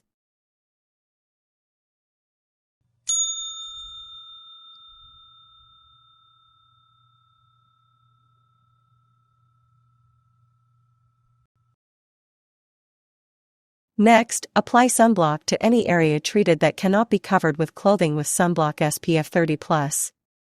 Sensitive and physical sunblocks are better, such as titanium dioxide or zinc oxide.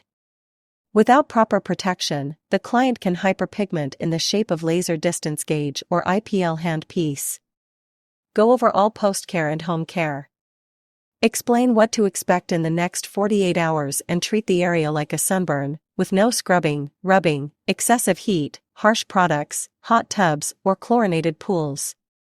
These products can irritate the follicle and it can become infected or inflamed, which can in turn cause hyperpigmentation. No sun exposure for the next 7 days. The sun exposure can cause hyperpigmentation on the treated area. No exercise for 24 hours after treatment to avoid irritating the follicles. Remind the client that it will take 2 to 3 weeks for the hair to fall out. If the treatment area was for skin rejuvenation, remind the client not to use harsh products on the area for 48 hours. Explain that the hair will expel from the follicle and it takes time for this to happen, especially on thicker hairs. Let the client know when they need to return for the next treatment. It is important that the client stays on a schedule that is conclusive with the hair growth cycles, or their hair removal will take longer. It is most important to give the client their post-care sheet with instructions at their first appointment with contact information in case they have any reaction or concerns. Clients forget much of what you have told them during the first consultation. The post-care sheet puts all the information you have given them in black and white, and also covers you for any liability issues.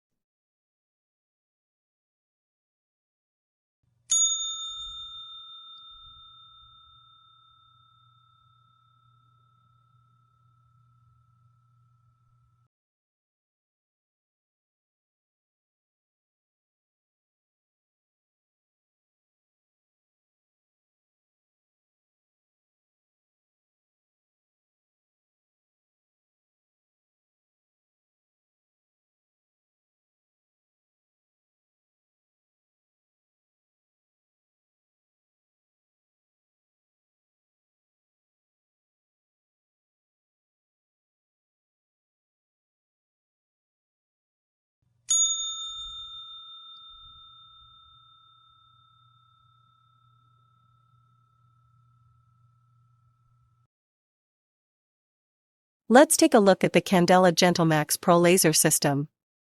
The pulse width standard is 3 milliseconds for all hair types, although you can customize for extremely coarse and dense hair. An example would be male beard, where you can use longer pulse widths of 5 to 20 milliseconds to make the treatment more gentle. As you perform more treatments and the hair becomes finer and more sporadic, adjust to 3 milliseconds.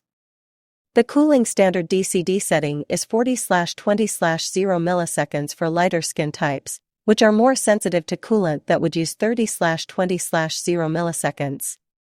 A test patch should always be done on 755 nanometers, with 2 to 4 pulses overlapping at 20 to 30% on hair as close to the area as possible and on skin of the same color as treatment area. It's best to test patch on the darkest area. The standard uses 18 to 20 millimeters with less energy, which covers almost all area sizes. Use 20 to 24 millimeters on larger areas and make sure the hair is not vellus or extremely light. The highest energy for 20, 22, and 24 millimeters should always be used for clients who have dark brown hair to black, or it won't be as effective. Less pigment needs more energy to absorb the hair better.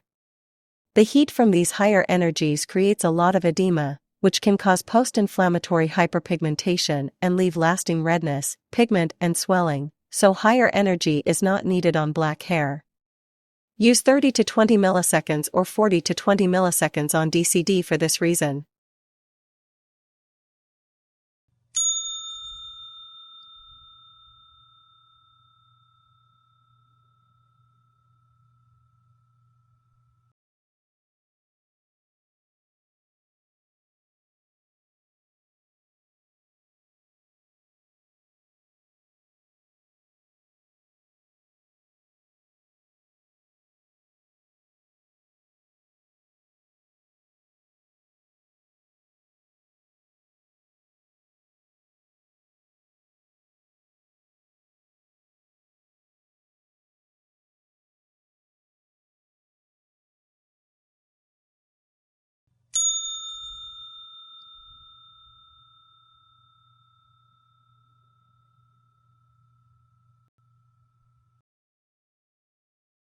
Let's now review settings for the Lutronic Clarity 2 laser system.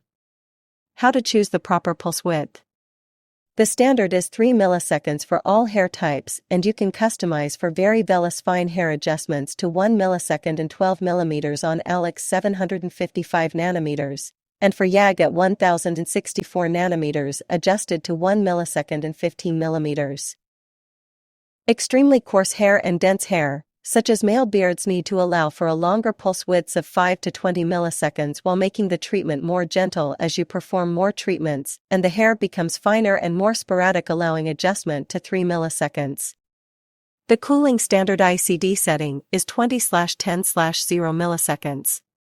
Test patch should always be done on 755 nanometers with 2 to 4 pulses overlapping at 20 to 30% on hair as close to the area as possible and on skin of the same color as treatment area. It's always best to test patch on the darkest area. The standard energy setting is using 18 to 20 millimeters with less energy, covering almost all area sizes. Use 20 to 24 millimeters on larger areas and make sure the hair is not vellus or extremely light. The highest energy for 20, 22, 24 millimeters should always be used for clients who have dark brown hair to black, or it won't be as effective. Less pigment needs more energy to absorb the hair better. The heat from these higher energies creates a lot of edema, and this can cause post-inflammatory hyperpigmentation and leave lasting redness, pigment, and swelling. So higher energy is not needed on black hair. For large areas, use the IntelliTrack mode.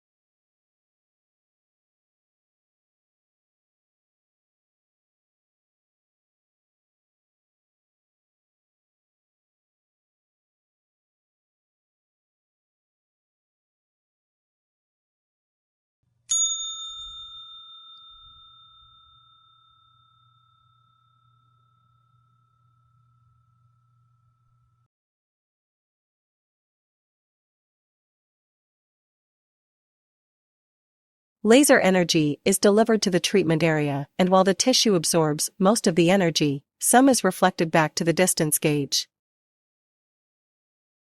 This energy will heat any debris on the gauge itself, which eventually will burn the debris onto the gauge and window, shortening their life expectancy. The best way to avoid this is to on Gentle Lace, Gentle YAG, and Clarity 2 units, you will need to change the distance gauge multiple times when treating a large area, and wipe the distance gauge every 50 to 100 pulses. On the Gentle Max Pro and Clarity 2 units, you will need to switch out window cartridges multiple times while treating a large area, and then clean the windows. Some things to note regarding gauge sanitation. You'll need to prepare a soaking container at the start of your day with 1 part chlorine bleach and 9 parts warm water. To clean the gauges, remove them from the windows if applicable, and place the gauges in the solution to soak.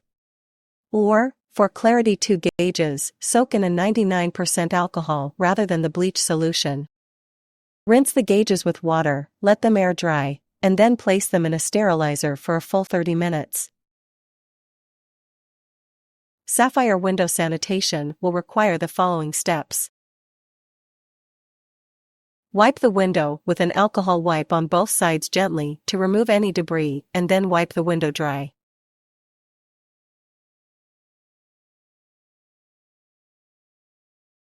There is a special filtered film that will wear off windows eventually, and at that point they should be discarded.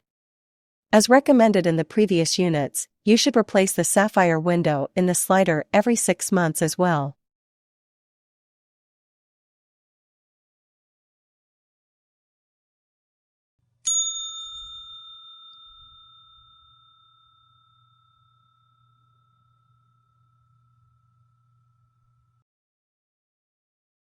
It is most important that you always wash your hands after removing gloves, shown here in these following 6 steps. This is something you can practice with a spare set of gloves until you feel comfortable with the procedure. First, you will grasp the outside of one glove at the wrist, being very careful not to touch bare skin at any time during removal. Next, peel the glove away from your body, pulling it inside out as shown here. In the third step, hold the glove you just removed, balled up and held in the palm of your hand. Number 4. Peel off the second glove by putting your fingers inside the glove at the top of your wrist. 5. Turn the second glove inside out while pulling it away from your body, leaving the first glove inside the second. And finally, dispose of the gloves safely. Never reuse the gloves.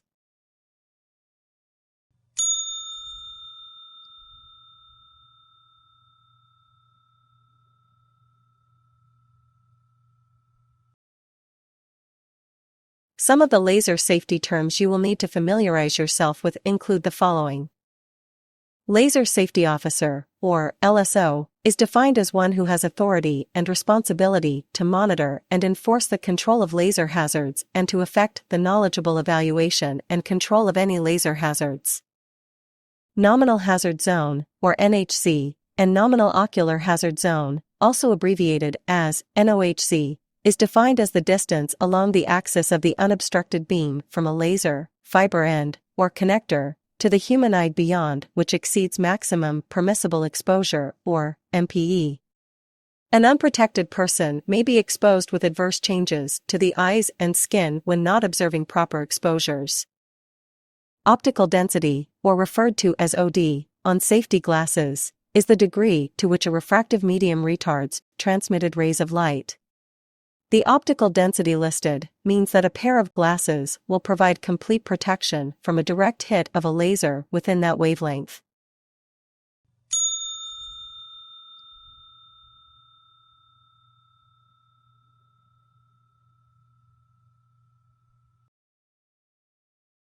Laser classification is an indication of the beam hazard level of a laser or laser system during normal operation.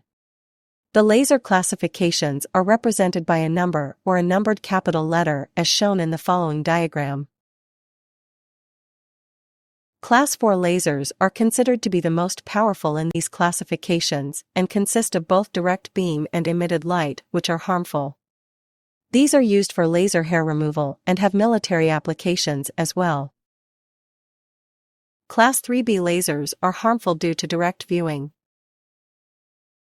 Class 3R lasers should not be directly viewed as well and are typically what is used for laser scanners in copiers and printers.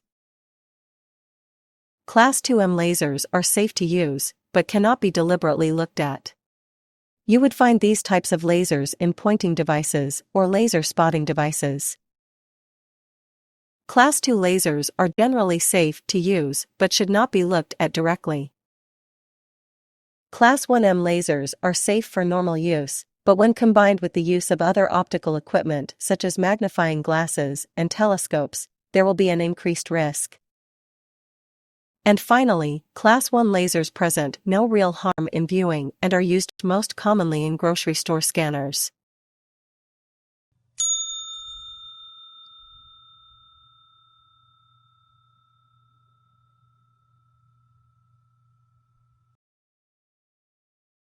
Operating safety within the treatment room.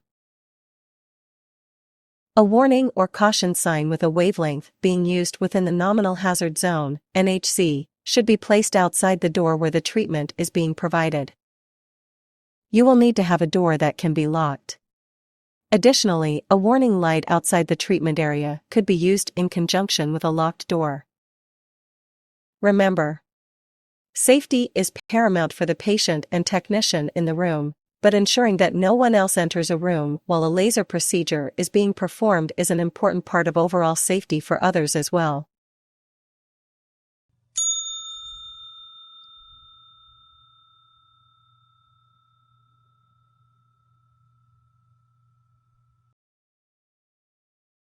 Protective eyewear should be placed outside the door for anyone who needs to enter your treatment room or area. Everyone within the room or non-hazard zone, NHZ, needs to have goggles with proper filter of the wavelength being used. For example, you should see a listing etched on your protective eyewear with the OD or optical density listed in a wavelength nanometer range as shown here. Optimally, there should be no windows in the treatment area, or at least, windows with protective, non-reflective coverings. A grounded electrical outlet with proper amperage and voltage ratings for your specific laser, with its own dedicated circuit breaker. There should be no mirrors or reflective surfaces in the treatment area. This would include any personal attire items or other objects that may errantly reflect the light of the laser and become a safety hazard for the technician or patient.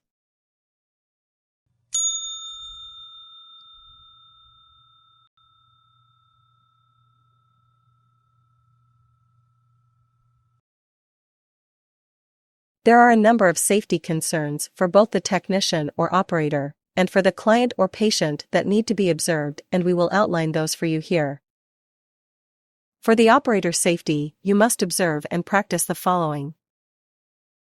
An operator is expected to be well trained and certified on the equipment and procedures to be performed for laser hair removal and other skin treatments. All reflective clothing and jewelry must be removed, and you would be expected to be dressed professionally. Always use and wear only ANSI-approved protective eyewear. For client safety, you should note the following items. Detailed consultation and test patches should always be performed before any treatments are administered. You should present all the pertinent information explaining the benefits and risks for a client. As with the operator, always make sure that the client has removed any and all reflective clothing or other personal effects and jewelry. Always provide ANSI-approved protective eyewear for a client. Provide a treatment in line with the manufacturer's guidelines for skin and hair, referencing the Fitzpatrick scale for client skin type. And finally, provide appropriate aftercare instructions.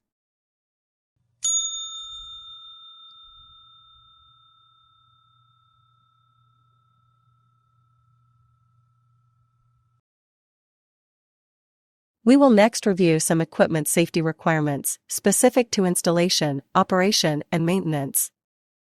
The equipment in the room must rest on a flat surface, preferably a hard floor surface for easy positioning for both treatments, and for purposes of access for preventative maintenance. Every laser unit should be properly grounded and have its own dedicated circuit breaker. Regularly scheduled service and calibration is to be performed per each manufacturer's guidelines. Always be sure to remove the operation and power-up key from the equipment when it is not in use. Tip, or also defined as the distance gauge, should be cleaned regularly of carbon buildup, also referred to as plume. There must be plenty of ventilation and circulation of air in the treatment room or area, using a buffalo filter system and adequate ventilation to the outside of the building where equipment is housed.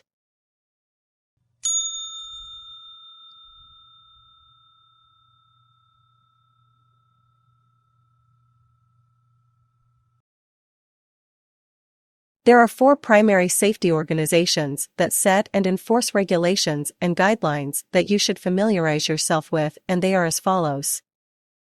OSHA, the Occupational Safety and Health Administration, operates under the Department of Labor, is responsible for ensuring workplace safety for all industries.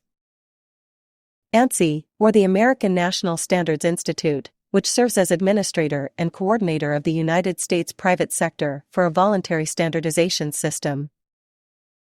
FDA, or the Food and Drug Administration, is responsible for protecting public health by assuring the safety, efficacy, and security of human and veterinary drugs, biological products, medical devices, our nation's food supply, cosmetics, and products that emit radiation.